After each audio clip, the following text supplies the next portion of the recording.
يسعدنا ويشرفنا أن يكون معنا في هذا اللقاء مدير مهرجان إبداع الطفولة الإعلامي محمد السيد.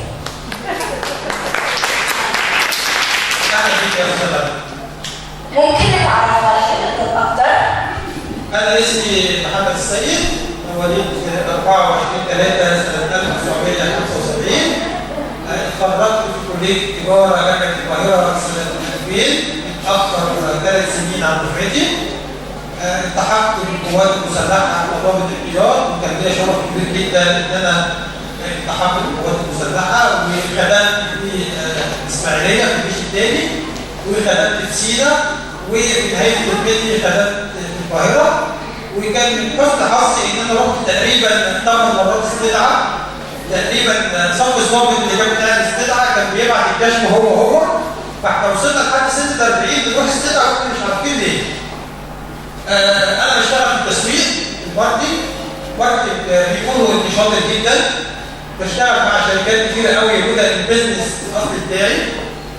بسوق قرارات، بسوق معدات، بسوق تسويق، بسوق اراضي.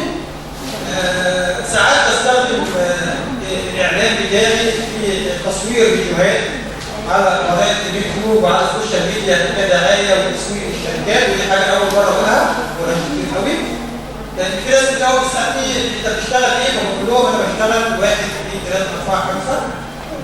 المطورات والمهرجانات انا بعتبرها نشاط اجتماعي في وقت انا ببقى محتاج اجدد نيتي مع ربنا ومحتاج اعمل حاجه كويسه.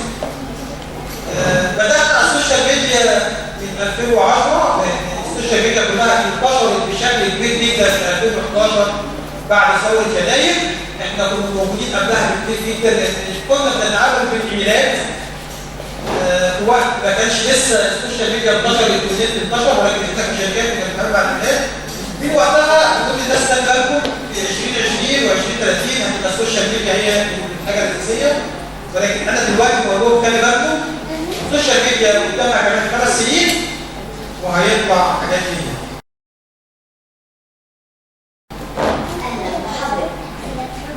ما هي الفكرة من منتهى هذا المكان؟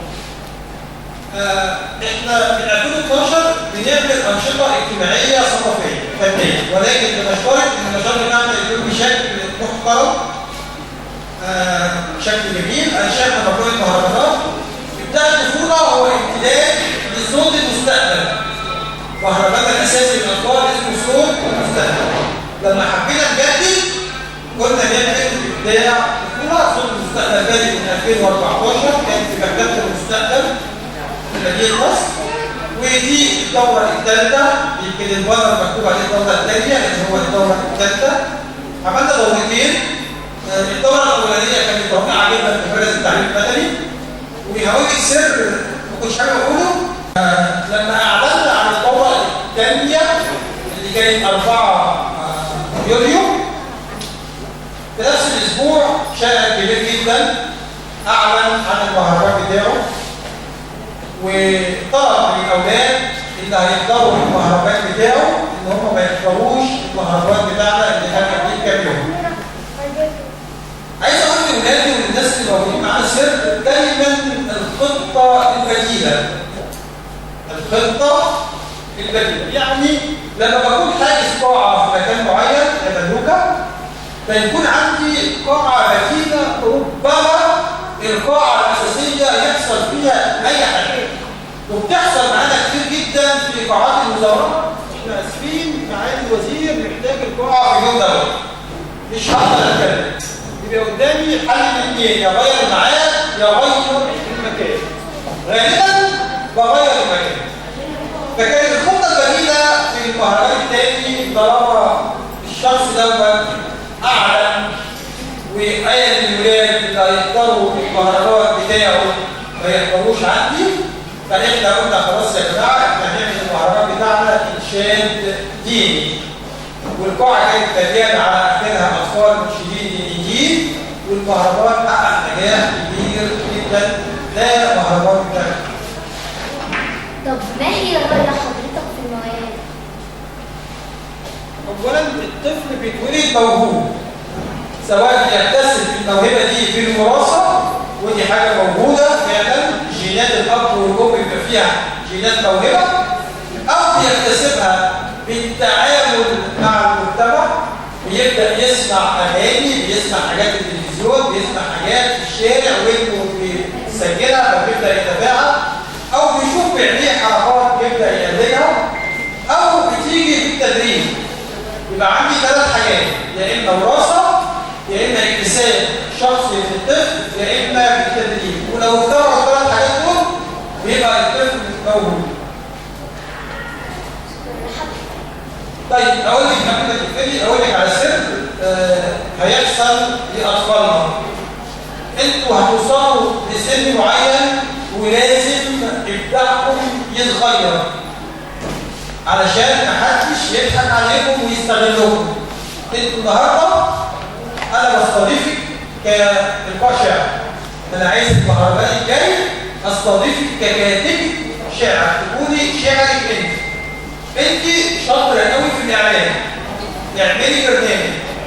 عايزك مع ماما لما تشوفي الفيديو دوت مع عمرو عماد اعملوا استديو زي ده في البيت، وعمرو عماد هيقفل العلاج بسنه، واعملي استديو لنفسك في البيت بالشكل اللي هتشوفيه في الكاميرا، وحضري ماده اعلانيه وقوليها من 5 ل 7 دقائق. الجمهور بتاعنا بيزهق بعد 7 دقائق. اعملي 100 فيديو من 5 ل 7 دقائق وقولي لنا فيهم معلومات كتيره، واعملي قناه يوتيوب وشغليها، واعملي سوشيال ميديا صفحه فيسبوك وشغليها، واعملي تيك توك وشغليه، واعملي كواي بقى وسيله دعايه حلوه قوي. وكل يوم خشي على جوجل شوفي ايه البرامج الجديده اللي نزلت ونزليها. اعملي صفحه على تويتر جمهوره حلوه قوي. اعملي اكونت على الانستجرام فيه جمهور كتير قوي، وفي ناس كتير قوي اشتهرت من الابلكيشن. ابدعي، وانا عندي فايل كامل في اعداد لحاجات حلوه كتير قوي ممكن ابعتها لك واقول لك الاعلاميه ملك ضاحي النهارده. صباح الخير، اهلا بكم. النهارده اقول لكم لغات الحب ال5. لغات الحب ال5 ده كتاب كبير جدا لكاتب انجليزي، ولكن بنلخصها في 5 دقائق. هبعتهم لك وعايزك تقوليهم. النهارده هقول لكم ال7 حاجات بتوع عجبة الحياه المتزنه. ازاي ابقى انسان متزن؟ لازم اكون متزن ب7 حالات على الاقل بالتساوي، حتى لو كل حاجه 10%. بعد فايل كبير جدا. ابتدي كلمينا عن سميره موسى، عالمه الذره المصريه الكبيره جدا اللي وكيله في امريكا، وقولي لي ليه دخلت مجال الذره، وكانت مين عمتها اللي بلطجت عليها وقالت لها مش هتمشي من مدرستي، وعملت لها معمل كبير جدا في مدرستها عشان كانوا زمان بيدوا المدارس مكافآت للطلبه بتاع عمتها، وعمتها برضه مشهوره جدا. كلمينا عن طه حسين اللي موجود في كنيسه رابعه ابتدائي والناس زعلانه، فاحنا لازم نقول لاولادنا قدوه.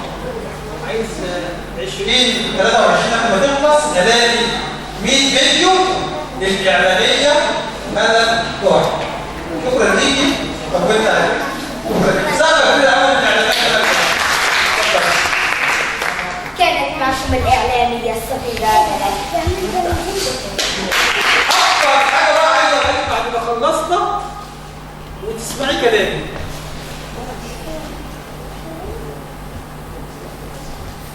واو.